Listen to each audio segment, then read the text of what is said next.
दोस्तों, मृत्यु जीवन का एक सत्य है जिसका सामना हम सभी को करना पड़ता है। कभी कभी हम अपनी जिंदगी की परेशानियों में इतना फंस जाते हैं कि भूल जाते हैं कि ये जिंदगी कभी भी हमसे कुछ भी पूछ सकती है।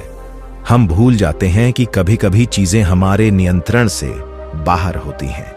हम सोचते हैं कि मृत्यु केवल दूसरों की होती है। ऐसा लगता है कि हमारे प्रियजन जिन्हें हम सच्चे दिल से प्यार करते हैं वे हमेशा हमारे साथ रहेंगे और कभी नहीं जाएंगे, लेकिन ऐसा नहीं है।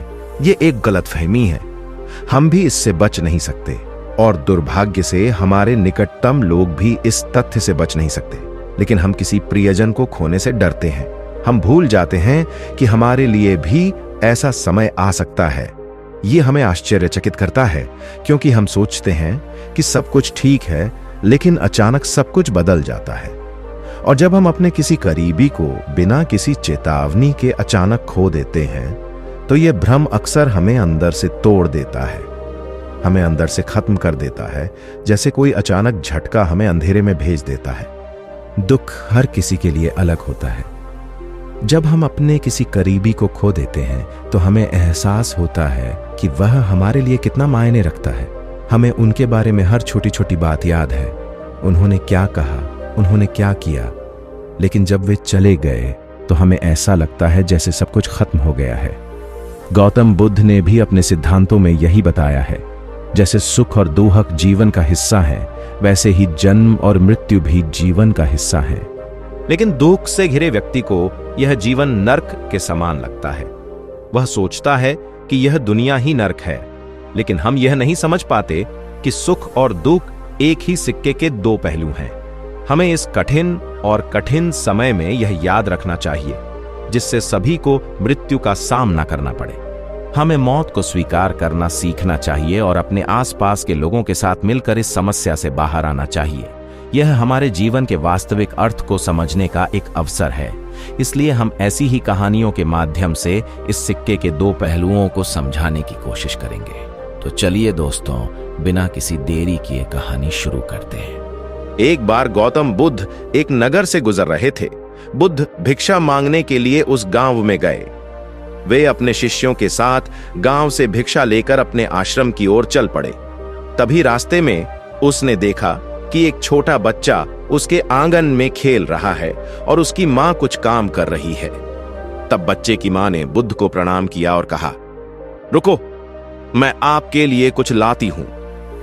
आज मैं कल फिर आऊंगा, तुम मुझे कल दे देना। बुद्ध ने बच्चे के सिर पर हाथ रखा और चले गए। अगले दिन बुद्ध फिर उस महिला के पास आए। महिला बुद्ध को देखकर बहुत खुश हुई और उन्हें चावल से भरा कटोरा दिया। बुद्ध ने यह उपहार स्वीकार कर लिया और महिला को धन्यवाद नहीं दिया। बुद्ध से मिलने के दौरान कई दिन बीत गए। वह गांव की औरत उसे हमेशा भिक्षा में कुछ न कुछ देती रहती थी। एक दिन जब बुद्ध उस महिला के पास भिक्षा मांगने गए तो उन्होंने देखा कि वह महिला अपने बेटे को हिलाकर और फूट फूट कर रोने की कोशिश कर रही थी। ऐसा लग रहा था जैसे बच्चा बेहोश हो गया हो। बुद्ध ने महिला से पूछा, बेटी क्या हुआ, तुम्हारा बेटा बेहोश क्यों हो गया? महिला बोली, गुरुदेव, मेरा बेटा कुछ दिनों से बीमार था, उसे तेज बुखार भी था। मैंने गांव के डॉक्टर से भी सलाह ली और इलाज शुरू कराया, लेकिन फिर भी मेरे बेटे की हालत में सुधार नहीं हुआ। कुछ समय पहले मेरा बेटा चलते समय तेज बुखार के कारण बेहोश हो गया था। बुद्ध ने लड़के की जांच की और समझ गए। उसके बाद बुद्ध ने उसे कुछ दवा दी। उसने स्त्री को वह बूटी दी और कहा, इसे चावल के बीच में निचोड़कर इसका रस निकाल लेना और अपने बच्चे को पिला देना तो वह स्वस्थ हो जाएगा। महिला ने जड़ी बूटी डाल दी और बुद्ध फिर वहां चले गए। एक महीने के बाद बुद्ध वहां गए। श्रावस्ती में लोगों को उस पीड़ा के बारे में उपदेश दिया जो सभी लोगों को प्रभावित करती है। तभी उस सभा में एक महिला अपने बच्चे को गोद में लिए हुए बुद्ध के पास आई और बच्चे को बुद्ध के चरणों में रखकर बोली, हे बुद्ध, मृत्यु क्या है? आप मुझसे पूछें कि उसका दर्द क्या है। मैं एक विधवा हूं और अब मेरा बेटा भी मुझे छोड़कर चला गया है। मेरे बेटे को इतनी कम उम्र में मौत की सीमा नहीं देखनी पड़ेगी। मैंने आज तक बहुत दान पुण्य किया है, कभी किसी का बुरा नहीं चाहा, आज तक ईश्वर से कुछ नहीं मांगा। लेकिन अब इस लड़के को देखो, क्या तुम मुझे नहीं पहचानते? बुद्ध ने बच्चे को गोद में ले लिया और महिला से कहा, तुम्हारा बेटा बहुत सुंदर है। मैंने तुम्हें कुछ जड़ी बूटियां दी थीं, तुमने उसे पानी नहीं दिया। महिला बुद्ध के चरणों में गिर गई और बोली, हे बुद्ध, कृपया मुझे क्षमा करें। मैंने जड़ी बूटियां फेंक दी। मैं आप पर विश्वास नहीं कर सका। मुझे लगा कि ये जड़ी बूटियां मेरे बेटे को नुकसान पहुंचा सकती हैं। गांव में कुछ लोग तुम्हें पाखंडी और ढोंगी भी कहते थे। बुद्ध ने महिला से पूछा, क्या तुम्हें अब मुझ पर विश्वास है? महिला ने कहा, हां बुद्ध, मैं अपने बेटे को ठीक करने के लिए हर जगह गई। तभी किसी ने मुझसे कहा कि तुम बुद्ध के पास जाओ, वह उनकी सभी समस्याओं का समाधान करेंगे। उन्हें तुम्हारी सभी समस्याओं का समाधान करना होगा। कृपया मेरे बेटे को वापस जीवित कर दो।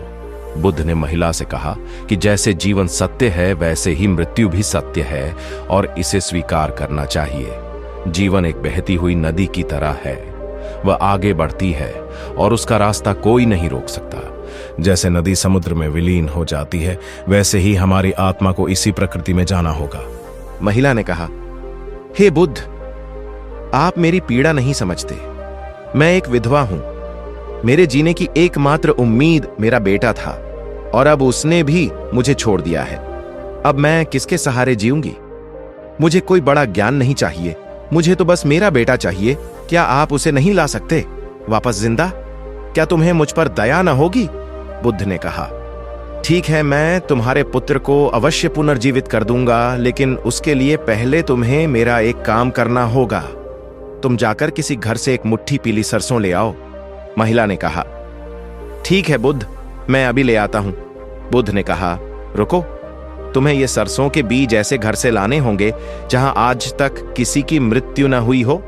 महिला ने अपने आंसू पोंछे और कहा, हे बुद्ध, मैं ले आती हूं। गांव की ओर भागते हुए उसने अपने बेटे को बताया। वहां उसने एक घर का दरवाजा खटखटाया। घर का मालिक बाहर आया। महिला ने घर के मालिक से एक मुट्ठी पीली सरसों मांगी। मालिक ने महिला को सरसों के बीज दिए। वह खुशी खुशी बीज ले जा रहा था। जब उसे याद आया, बुद्ध ने कहा कि इसे ऐसे घर में ले जाओ जहां किसी की मृत्यु न हो। महिला ने घर के मालिक से पूछा, क्या आपके घर में कोई मर गया है? मालिक ने कहा, हां, कुछ दिन पहले मेरे पिता की मृत्यु हो गई थी। महिला ने अनाज मालिक को वापस कर दिया और दूसरे घर में जाने का फैसला किया। दूसरे घर में जाकर महिला ने फिर से सरसों के बीज मांगे और पूछा, क्या आपके घर में किसी की मृत्यु हो गई? आदमी ने कहा, हां, मेरा पूरा परिवार 10 साल पहले मर गया था, बाढ़ में बह गया। केवल मैं ही जीवित था। अब अकेले ही जीवन का बोझ उठा रहा हूं।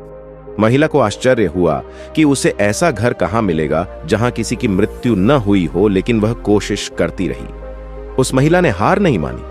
पूरा दिन सुबह से शाम तक पूरे गांव में घूमा, लेकिन एक भी घर ऐसा नहीं मिला जहां किसी की मृत्यु न हुई हो। जब वह महिला बुद्ध के पास पहुंची तो वह अपने बेटे को पकड़कर रो रही थी।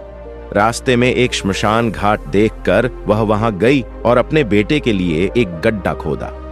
वह गड्ढा खोद रही थी और रो रही थी। फिर उसने अपने बेटे को बहुत देर तक देखा और उसके माथे को चूमा। फिर उसने अपने बेटे को उसी गड्ढे में दफना दिया और अपने आंसू पोंछे और बुद्ध के पास गया। बुद्ध उसी सभा में उस महिला की प्रतीक्षा कर रहे थे। वह बुद्ध के चरणों में गिर पड़ा और रोने लगा। उसने रोना बंद नहीं किया, वह बस रोती रही। जिसके पास जीवन है उसे मरना भी है। राजा हो या राजा, युवा हो या बूढ़ा, मृत्यु सभी को आनी है, लेकिन अब उसे अपनी अगली यात्रा के लिए अलविदा कहना होगा। महिला ने बुद्ध से कहा, बुद्ध, आप सत्य हैं। इस पर बुद्ध ने कहा, तुम्हारा पुत्र कहीं नहीं गया है, वह सदैव तुम्हारे आसपास ही है। उसे महसूस करो, यह परम सत्य है। जब तक सृष्टि है तब तक मनुष्य को दुहक मिलता रहेगा और इसके पीछे का कारण मनुष्य का किसी के प्रति मोह है। और जब तक उसका अस्तित्व है तब तक हम दुख भोगते रहेंगे, और जब तक मोह है तब तक हम दुख भोगते रहेंगे। हम इसकी कद्र नहीं करते, लेकिन जब भी यह हमसे दूर चला जाता है तो इसके न होने का एहसास हमारे अंदर गहरी पीड़ा पैदा कर देता है और हम दुखी हो जाते हैं। हम होश पूर्वक नहीं जीते। इसीलिए जब हम मरते हैं तो रोते हैं, संघर्ष करते हैं, लेकिन समझ नहीं पाते। वह महिला बुद्ध से कहती है, हे बुद्ध, ये तो सभी जानते हैं, लेकिन हम इससे छुटकारा कैसे पा सकते हैं? बुद्ध ने कहा कि मोक्ष के लिए विवेक का जागरण भी आवश्यक है। शांति के बिना विवेक कार्य नहीं कर सकता। जब आप शांति से सोचेंगे तो आपको लगेगा कि हम मौत के बारे में सच्चे हैं। तब आपको लगेगा कि जन्म की तरह मृत्यु भी जीवन का अंतिम सत्य है। सुख और दुख दोनों को सचेतन रूप से देखने के बाद आपको एहसास होगा कि दोनों एक ही सिक्के के दो पहलू हैं। और जब आपका मन इस चेतना से भर जाएगा तो आप जानेंगे और समझेंगे कि जन्म और मृत्यु मिलन और अलगाव नहीं है, केवल एक महिला। इस बुद्ध ने बुद्ध से कहा, आपने मुझे एक नया रास्ता दिखाया है। अब तक मुझे लगता था कि बेटे के चले जाने के बाद मेरी जिंदगी व्यर्थ है, लेकिन अब मुझे जिंदगी की कीमत समझ में आ रही है। अब मैं आपके मार्गदर्शन का पालन करूंगा। तो दोस्तों, आपने वीडियो से क्या सीखा? अवश्य कमेंट करें। अगर आपको वीडियो पसंद आए तो कृपया इसे लाइक और शेयर करें। और अगर आप ऐसे और भी शैक्षिक वीडियो पाना चाहते हैं तो अभी हमारे चैनल को सब्सक्राइब करें। धन्यवाद और नमो बुद्धाय।